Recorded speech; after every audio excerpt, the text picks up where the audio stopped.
Hello everybody, it's Bourbon Bill, and tonight, a very special episode.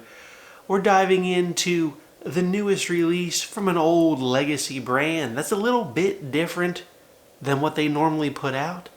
It's Star Hill Farm Wheat Whiskey. You might say, Bourbon Bill, wheat whiskey, Star Hill Farm, it sounds familiar, but does it? It's Maker's Mark, everybody. So Maker's Mark's farm is called Star Hill Farm. Special shout out to A Tale of Two Daves. Well, really one's Davis. Dave Vogel saying, thank you, sir, for the sample, as well as Davis Rankin. Thank you, sir. It was almost The Tale of Two Daves, but not quite. So maybe Davis, maybe go by Dave sometimes. Could be A Tale of Two Daves. Thank you both for sending samples. What's really cool is we're going to see if there's any variation from bottle to bottle, and we're going to compare it to some other stuff tonight. But this is Maker's Mark Star Hill Farm American Wheat Whiskey 2025 inaugural release. Proof is 114.7 proof. Compute 57.35% alcohol by volume. So that's pretty cool, right? And look, Maker's Mark generally releases bottles that are wheated bourbons, but this is a wheat whiskey, meaning more than 51% of the mash bill is not corn, but wheat. So there you go. So the ages on these are between 7 and 8 years old is what's in the bottle. MSRP is a little steep at $100 a bottle. $100 hairs a bottle for this. There's about 30,000 bottles released, so not super large, not super small of a release. I think you can could only up to now get it at the distillery and starting to come out at a few other places, I think. So availability is going to be limited, but you might be able to find this one. That price, it's a hard pill to swallow a little bit when you consider that Maker's Mark is about $75 hairs for, their wood finishing series, like the Heart release and the Keepers for 2025, which I did a review of those. Go watch that if you want to. But this is something new and different from Maker's Mark, and they're not even labeling under Maker's Mark. It's called the Star Hill Farm. Pretty cool. So without further ado, let's dive into it. They are going to release this every year and do things a bit different, like play with different cooperages, different percentages of wheat. I think they did one that was like 70% wheat and one that was 100% wheat, and they blended them together. So I'm not sure what the final percentage is. Some people smarter than me might know that, but you don't care. You care, Bourbon Bill. How does it taste? Is it delicious? Should I buy it? Is the price fair? That's what the hell you care about. So thank you, Davis Rankin, and thank you, Dave Vogel, for sending samples. All right. Here's Star Hill Farm Glass A. Doesn't matter which glass, they're both the same, but let's give it a nosing. I get like a ripe strawberry cream right on the nose. Right on the nose. A lot of like red fruits, berries. I feel like strawberry jam. It's soft and supple, like some soft red winter wheat that might be in there.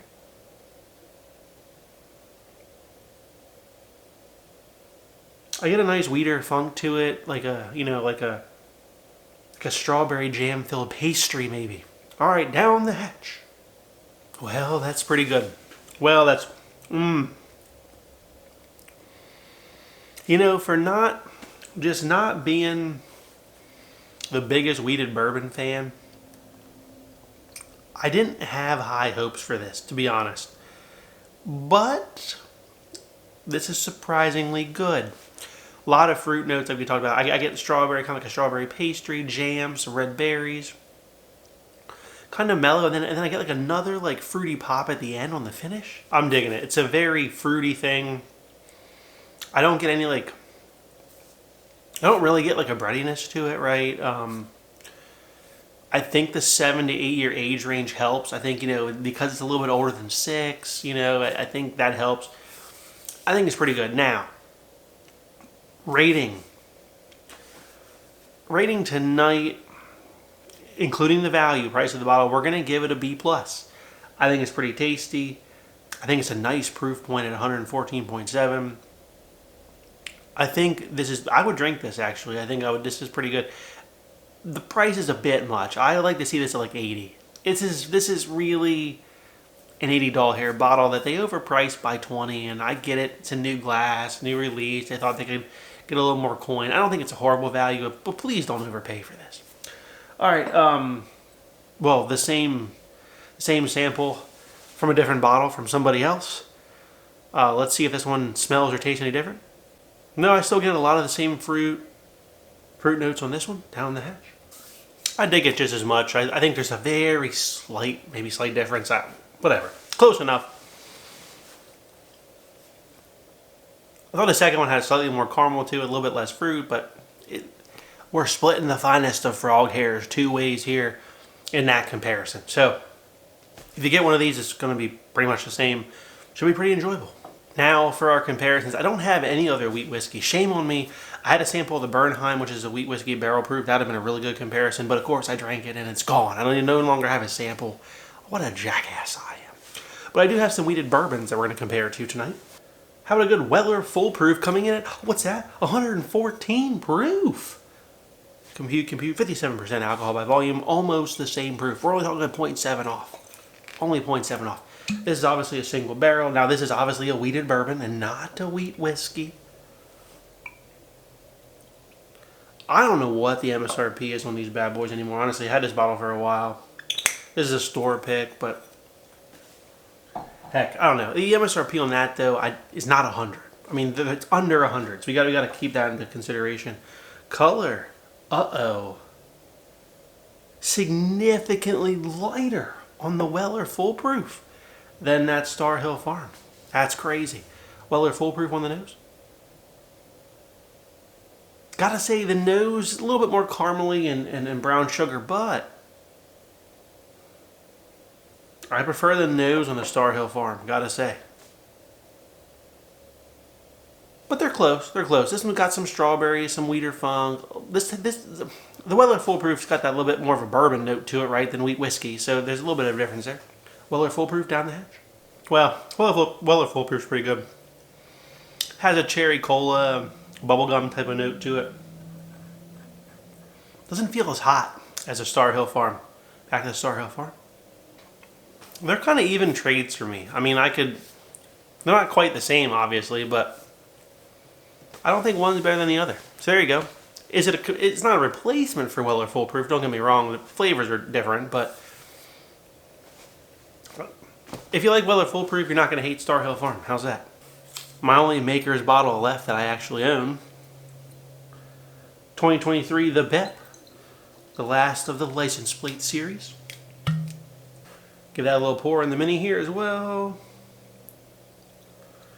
Now these are rumored to be about 6 years old. This is finished in 10 version toasted American oak staves at 109.6 proof. A little bit lower proof, but we're still in the ballpark. Color here is also a little bit lighter than this Star Hill Farm.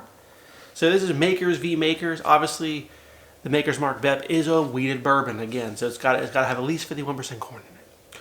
All right, on the nose. Oh man, way more like chocolate and just caramel bomb heavy. A little bit more prominent wood note here, which I'm digging on the Maker's Bep. But there is something intoxicating about the Star Hill Farm fruit note on the nose. Maker's Mark Bep down the hatch. Maker's Mark Bep's so good. Deep rich caramel, some wood notes. It's really good. That might be better than the Star Hill Farm. But all right, Star Hill Farm. I think I prefer the Bep a little more, but gosh, is it close. Again, the Star Hill Farm is actually a little bit hotter, but the Star Hill Farm wheat whiskey is way just fruit jams. It's all fruit. The Bep's is more caramel heavy and wood heavy, like wood sugar heavy. So they're different, but again, this is my thought of like the Star Hill Farm is not necessarily better than the Bep, right? And it wasn't necessarily better than the Weller. And I know that people just pay absolutely asinine prices for Weller Foolproof, but not for the Bep, you wouldn't. So the point is the price point of the Star Hill Farm is a little shitty, right? Like it's too much. Should be $70, $75 hairs. And finally, the last larceny I've bought, just because I enjoy Elijah Craig Barrel Proof more and always have. Just I'm not much of a wheated bourbon guy, but I do like some of them. Is Larceny Barrel Proof C922, still to this day regarded as, I think, the best Larceny Barrel Proof they've ever done. This one's getting pretty low. These are a 6 to 8 year old blend of wheated bourbons from Heaven Hill at 126.6 compute 63.3% alcohol by volume, also in the mini. Now, this is my favorite Larceny of all time. I think people regard this one pretty highly, but oh my gosh, this is 2022, folks. We're in 2025. And you know, they've always been a good price, the Larcenys, but that just should tell you, I just don't ever really reach for it, right? Like, I would much rather have an Elijah Craig Barrel Proof without the wheated bourbon to it, you know? So, anyway, color on this one, we're finally getting into the same ballpark, but I gotta say, the Star Hill Farm is still darker. Shocker on that one, right? Alright, the Larceny C922 on the nose. This is way more like caramel, but the wheater funk is strong on this one. A lot of caramel, brown sugar, a little bit of oak peeking through. But just a strong wheater funk to the bourbon that I gotta say, way more brown sugar heavy, but I prefer the nose of the Star Hill Farm over the Larceny C922. I know, blasphemy. Down the hatch. Oh, but damn, does that Larceny deliver on the palate. Very bready. It's kind of wide. I don't say that in a bad way, but that's not my preferred flavor on a bourbon. But very bready, a lot of brown sugar, a lot of caramel, good bit of oak on the back. It is really good on the finish for sure. It's thick on the mouthfeel. From that standpoint, I really did enjoy the Larceny C922. Man, that's good. All right, back to the Star Hill Farm. I don't know. Call me crazy. I might prefer the Larceny a little bit, but the nose and like the initial flavors I get on the palate, I think are better on the Star Hill Farm, but the finish and smoothness and richness in the mouth is better on the Larceny. I don't know. Again, it's almost a draw, but depending on your preferred flavor palette, right? But my point is this: Star Hill Farm's a little overpriced, but it is very good. It is very unique in being that it is a wheat whiskey. It would compare more favorably to the Bernheim, but I will say this: I have reviewed some Bernheims. Go click somewhere above. I'll try to link a video. I like the Bernheim barrel proofs. I do. They are some bready, weedy, funky bastards. And this Star Hill Farm is not that, and I enjoy that more. So, if you love the Bernheim barrel proof, wheat whiskey, I'm not sure the Star Hill Farm is going to be in the same vein, and you're going to enjoy it as much. I think they're going to be vastly different. So, if you like what you saw tonight, please like, comment, and subscribe. We'll see you next time. Have a good evening, everybody.